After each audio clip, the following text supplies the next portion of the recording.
Hello everyone, this is Jim Nix from NomadicPursuits.com, and in this video I'm going to give a demonstration, a quick look at the Windows version of Aurora HDR 2018.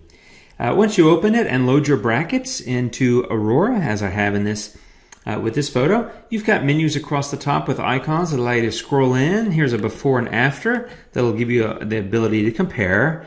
Here's you can back up in steps, and this is the history panel. There's the crop tool, and then these are two buttons that you'll probably become very familiar with. I'll touch on them in a moment. This icon here allows you to export an image and to share it. Now this icon opens up the preset menu. So you've got presets where you can go in, choose the category, and then select a preset, and with one click it will be applied to your photo. This icon opens up the right-hand panel where you will spend the majority of your time doing edits on your photos. So I'll walk through a sample edit here, and we'll go over that. You can see the histogram, you've got a layers palette, and then of course you've got blend modes here, and you can change the opacity of any of your layers. Now for this photo, I'll start with the HDR basic. I'm going to slightly move the temperature to the left and the tint to the right.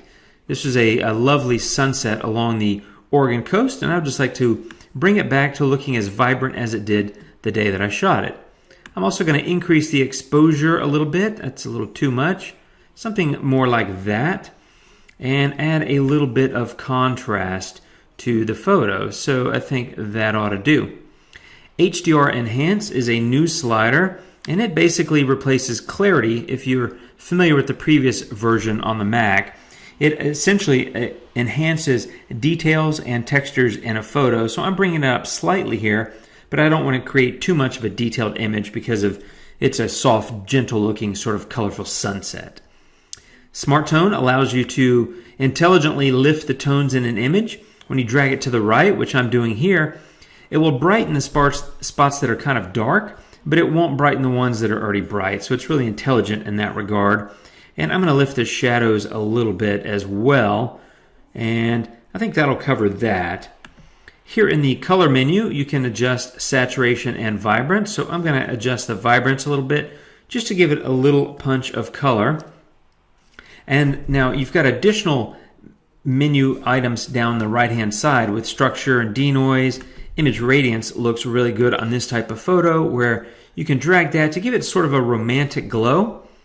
And this new version has a shadows slider in Image Radiance as well, that if you drag that to the right, it will add back a little bit of light to the darker parts of the image where Image Radiance has impacted.